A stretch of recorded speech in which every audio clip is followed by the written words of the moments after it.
In this episode of Who's Been Sleeping in My House? What connects this home to an infamous character in the history of Sydney Harbour? He was actually stealing. Really? Really? And was sent to jail. Can I find the secret room the owners have heard about? I told you we wouldn't find it. And why was it once known as the Witch's House? It had a creepy quality where all the vines are overgrowing. My name is Adam Ford. In this series, I'm going to use my skills as an archaeologist to uncover the extraordinary histories that live between the bricks and mortar of homes across Australia.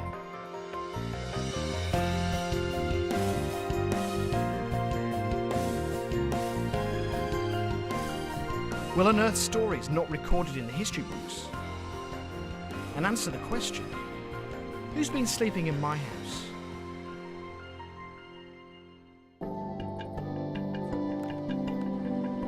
This is Paddington, a Sydney suburb between the city and the sea. It has a rich and fascinating history all of its own. It was home to thugs and razor gangs, and at one point even condemned as a slum. Then it became home to artists and bohemians, and now lawyers and bankers. The house I'm about to visit reflects the incredible story of Paddington. A story of rise, fall, and rise again.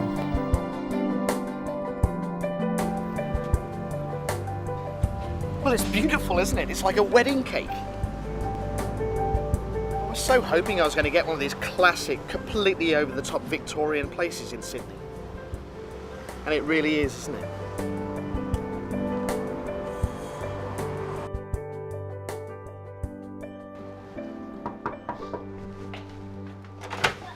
Oh, Victoria. Hi. Adam. How do you do, Adam? Lovely to meet you. James, nice to meet you, Adam. James. Come in. I will do. The house is home to James and Victoria Dalton and their 3 children. The family moved here in 2011 after years trotting the globe with James's job as an investment banker. We've lived in about, 4 or 5 houses in the last 8 years. And this is the first one we can really see, like, families staying in for decades. I just love our house. You know, it's the best decision, we've ever made. We love the uniqueness of the house, and I think this one has it in spades. But behind the glorious facade, James and Victoria have learned their house hides a checkered past. It used to be derelict. When we moved in, this lady said, "Oh, you're living in the witch's house." And I said, "The witch's house? Don't tell my children that." I think it got the name the witch's house because it kind of looked very spooky. I think that's why it was called the witch's house, but I don't know. So I need to find out why this ornate home was given its spooky name.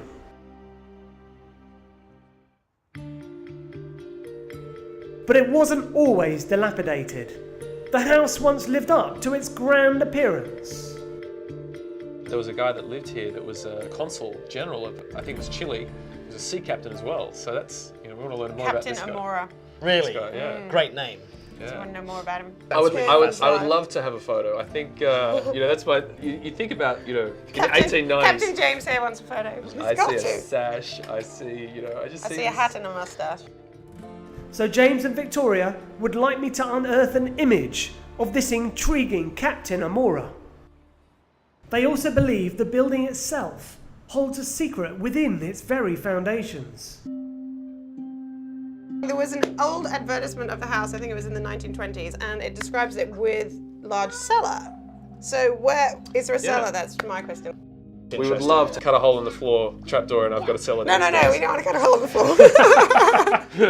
Cellar, captains, witch's house. They're great questions. Yes. There's a lot of work there, I think, so I better get on with it. I better get busy. Yeah, I'll see you later. Thank you. Thank you. Bye. I want to go back in time to the house's beginnings and the story of the Chilean sea captain and consul, Joseph Horatio Amora. But to do that, I've got to understand the story of the port of Sydney itself.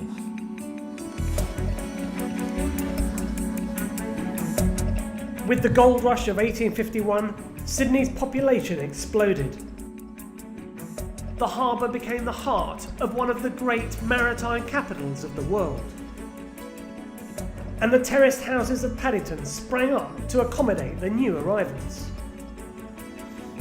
I've discovered that James and Victoria's house was built in 1891, and our Captain Amora took up residence in 1895. But what kind of man was Amora? I've arranged to meet naval historian Dr. Cindy McCreary, who's done some research on our Chilean sea captain. Could you fill me in, basically, on what a sea captain from Chile is doing in Sydney? Well, it's not that uncommon to have sea captains from Chile in 19th century Sydney, Adam. Really? Chile and New South Wales are engaged in a lot of trade. So he's a sea captain. That seems to me quite a full-on job, but he's also a consul general, is that right? That's right. These positions are often designed to further trade relations between countries.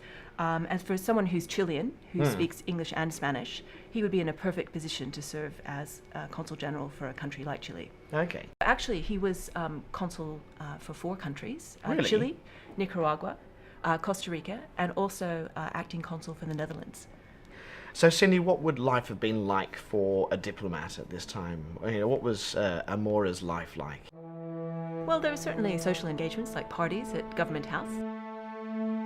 Do you reckon he would have actually hosted parties in He may Paddington? well have done. I mean, I think that as part of networking, having social functions was very important. It was an expensive lifestyle. If he was the diplomat for these 4 countries, and he was still a sea captain, does that mean he's getting, 5 incomes essentially? Yeah, I think we need to distinguish this kind of service from being in the modern diplomatic corps. This is probably a part-time position. He wouldn't have been receiving 5 full salaries. So Amora was keeping up with a vibrant social scene in diplomatic circles. But I still need to find an image of the sea captain. And what really puzzles me is, how did the house go from a high society consul's mansion to a wreck known as the Witch's House in the 1980s? What did happen in the intervening years?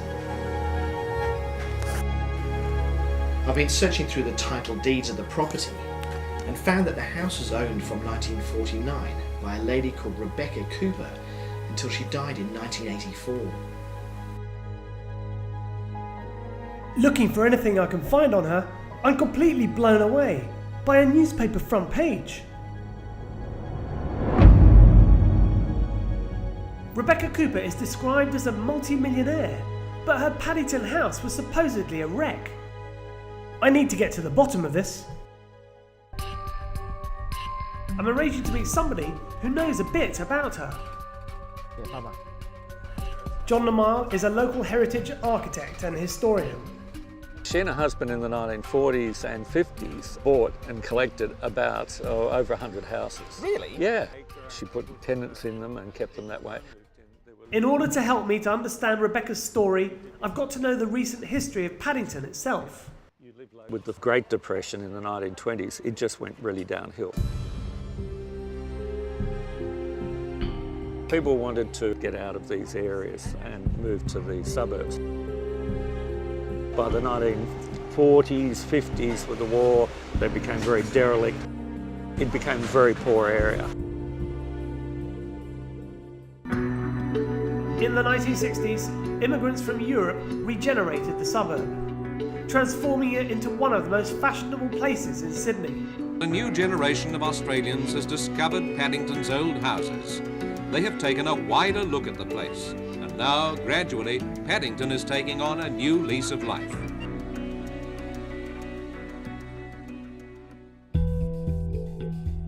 Paddington was on the rise, which makes what John's got to show me about Rebecca Cooper even more surprising. I'm led to believe that this is where she lived for many years. What, here? Yes, here.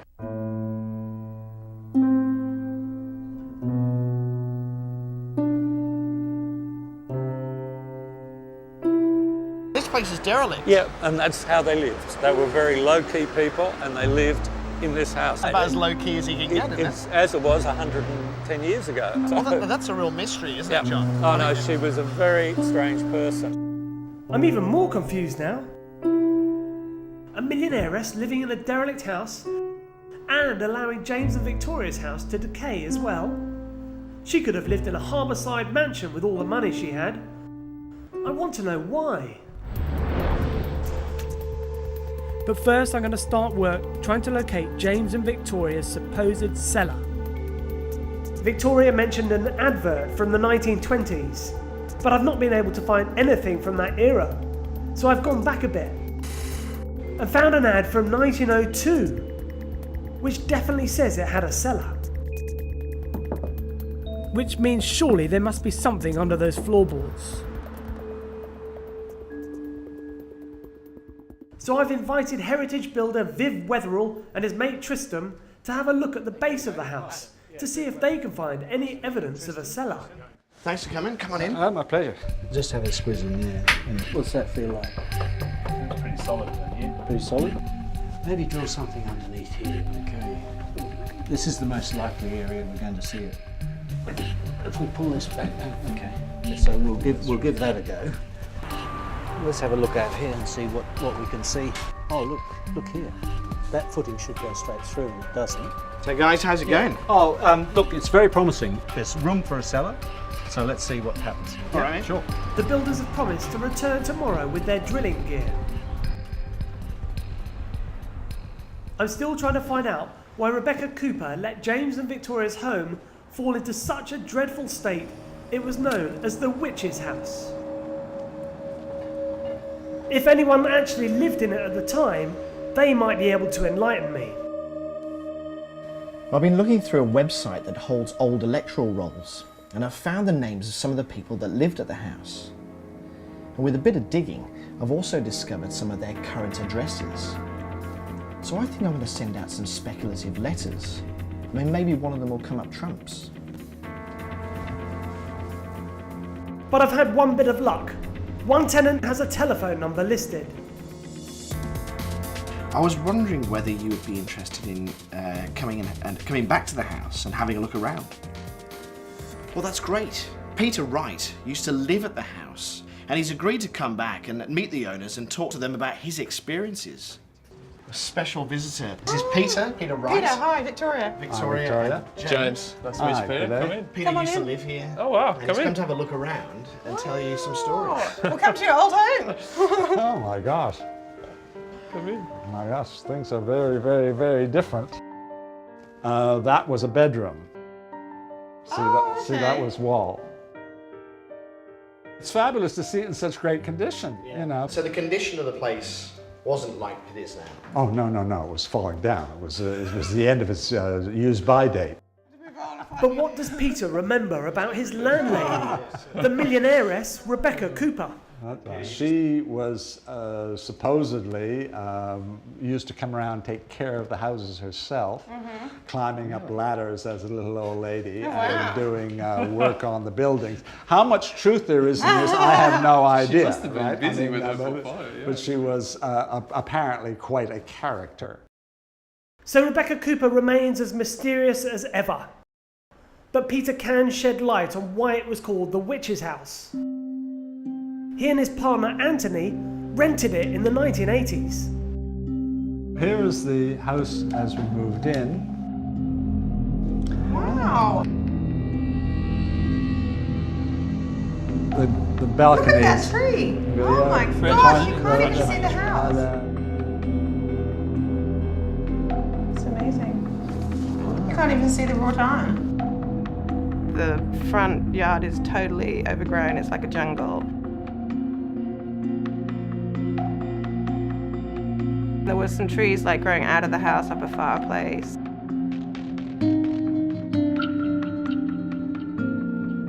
There was no balcony, it had fallen off.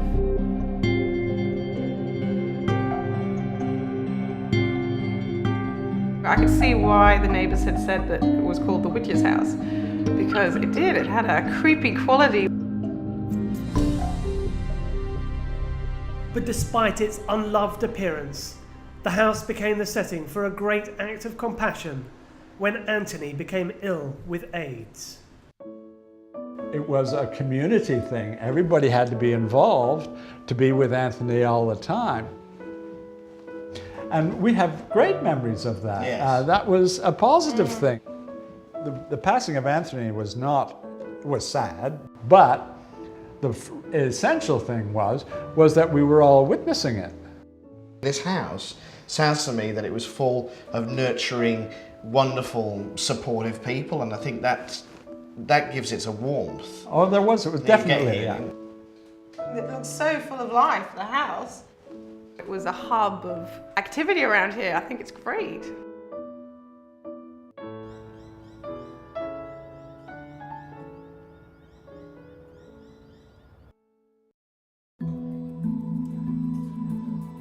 My naval historian, Dr. Cindy McCreary, has got back to me with some new information that casts the house's high society consul and sea captain, Joseph Amora, in a very different light.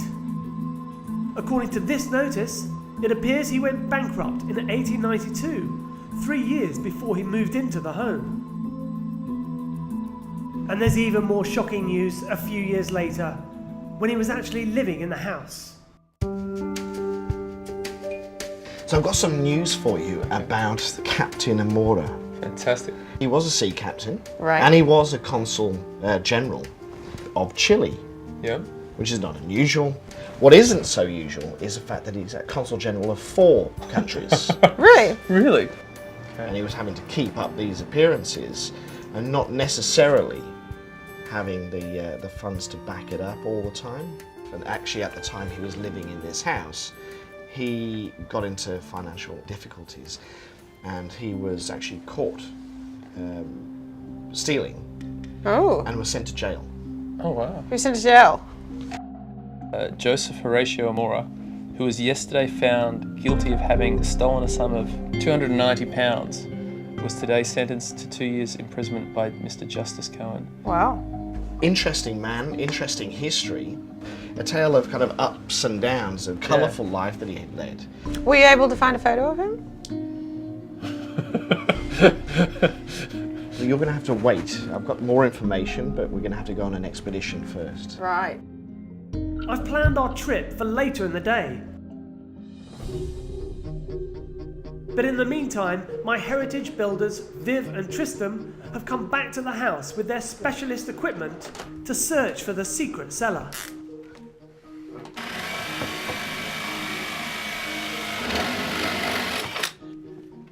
Well, we've got through the floor. This is a camera. There is a cavity under there. It's my cellar. Yeah. What you're seeing is space, in fact. We've made it to England. Yeah, when we get to whatever's at the bottom, we'll actually see the floor. the floor coming up.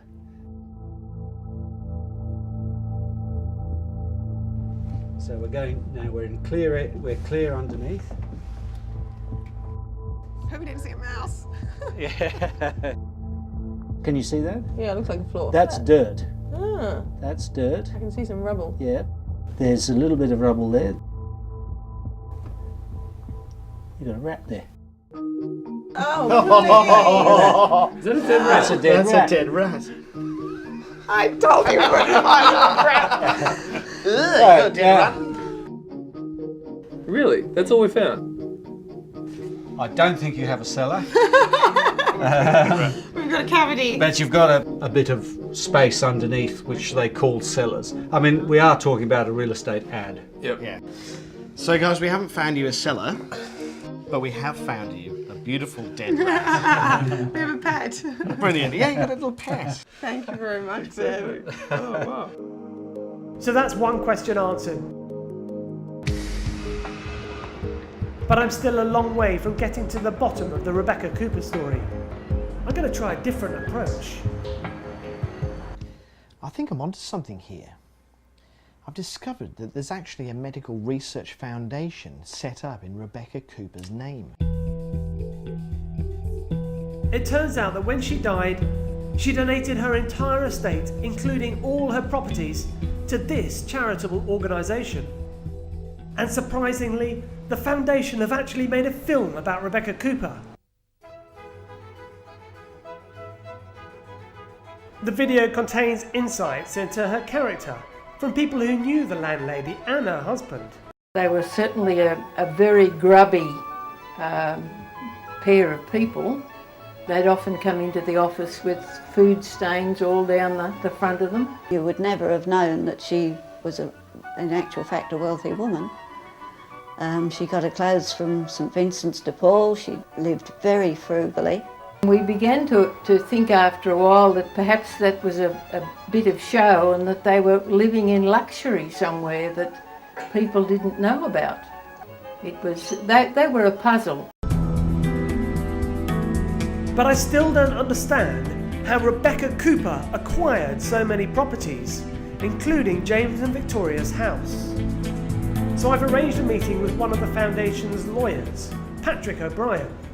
Not much is known about her because she was a very private person. We do know that she was married to a guy called Harry. Yeah. They had a shoe manufacturing and retail sale business, which they conducted in part from the Paddington markets in Oxford Street. Okay.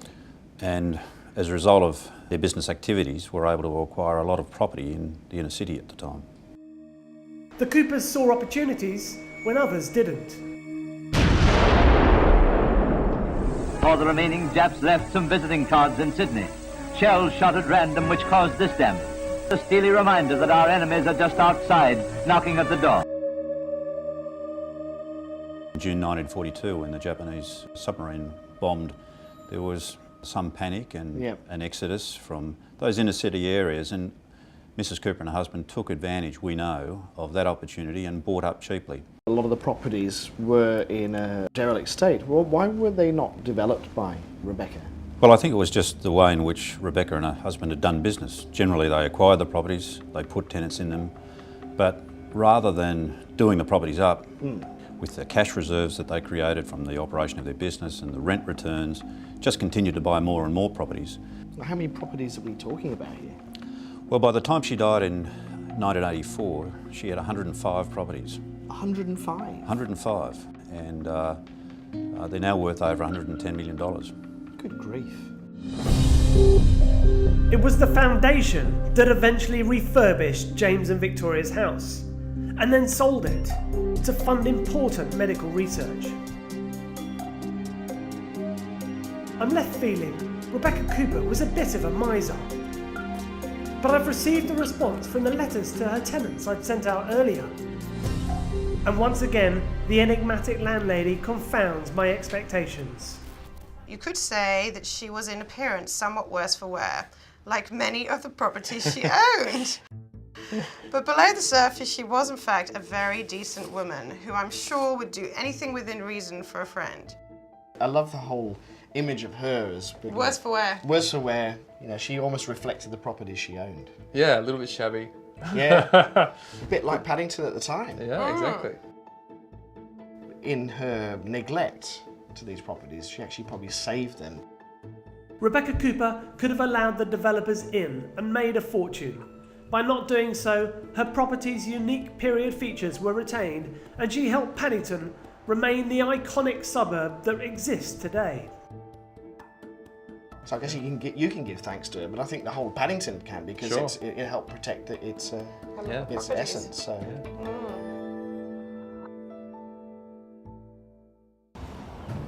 But there's one last piece to this historical jigsaw. We're retracing Captain Amora's steps, heading for a destination he knew very well. Fittingly, his legacy isn't on dry land. Oh wow! There we go. Captain Amora. Yes. Rub it for luck. That's the stuff. So why does the captain have a boat named after him? The answer lies a short cruise away. Former Commodore John Jeremy is going to take us there. This is our magnificent, glorious, beautiful harbour. In my research, I've discovered that Amora is an important figure in the history of Sydney Harbour. We're on our way to John Jeremy's organisation, the Sydney Amateur Sailing Club. It's one of the oldest yacht clubs in Australia. Come and sure? It was co-founded in 1872 by Captain Joseph Amora. Yeah, I see it. Yes, there you are. 1872, the first Commodore of the Sydney Amateur Sailing Club. And finally, I can reveal the one thing James and Victoria have been desperate to see. Oh, it's a picture of him. There he is. There's Captain Amora. He does have a mustache. You're right. Now, isn't he a fine-looking gentleman with that moustache? This is fantastic. Yes. I think that's great. Wow. This picture here was taken of all Oh, the wow. consul generals who were in Sydney Fantastic. at the time, and there's Captain Amora there. Oh, that is great. That is great. So when this photo was taken in 1895, Captain Amora was actually living in your house. So that's how he was looking and dressing and walking Wow. around your rooms. Wow. He's a Wow. very distinguished gentleman. Wow, Isn't that's he? great. This is a great photo. Look at that. That's what I want to have. And he had a moustache, Victoria. He So did. you were right. That's how I pictured him. Just like that. That's great.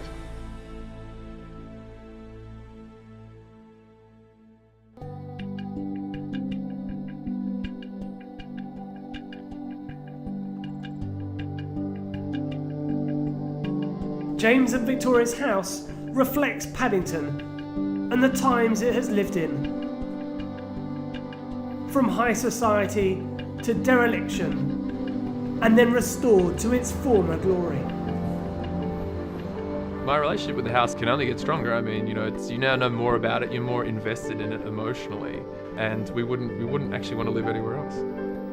And it's finally time for Captain Joseph Horatio Amora to return to the house he once slept in.